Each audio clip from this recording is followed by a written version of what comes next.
If the gubernatorial election were to be held today, a newly released Siena poll shows Kathy Hochul losing her job as New York's governor. Of course, that election is still a year away, but the numbers show that right now, New Yorkers aren't happy with the governor. Only 36% of those surveyed said that they would vote to re-elect Hochul, while 55% want someone else. If we compare these results to the numbers from last month, before the state budget was finalized, the governor lost 3% of votes from last month, and another 8% have said that they want someone else to be the next governor.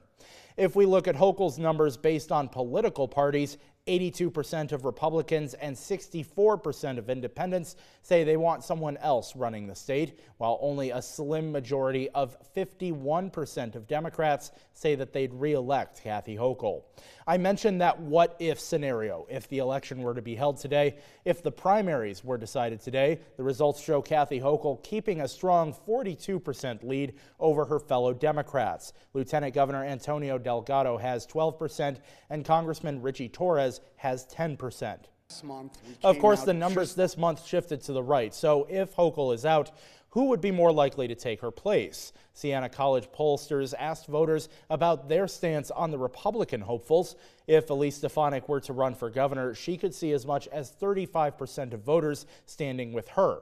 Mike Lawler could see 22%, and Nassau County Executive Bruce Blakeman could see 11%. Now, Stefanik was not included in last month's poll because she had just returned to Congress after President Trump chose not to install her as UN ambassador.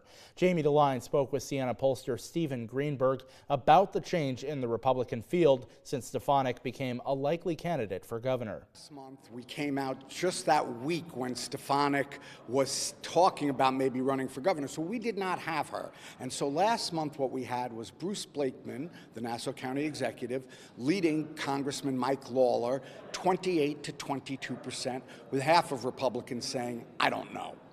Now, with Stefanik in the race, what we see is she has the support of 35% of Republicans. Lawler still has the support of 22% of Republicans, same he had last month, but Blakeman went from 28% last month down to 11% this month. So looks like Stefanik, almost all of the votes she took was from County Executive Blakeman at the moment. The Siena College poll was conducted last week with just over 800 registered New York State voters. The overall margin of error was plus or minus 4.3%. Siena College wasn't the only organization releasing numbers tonight. The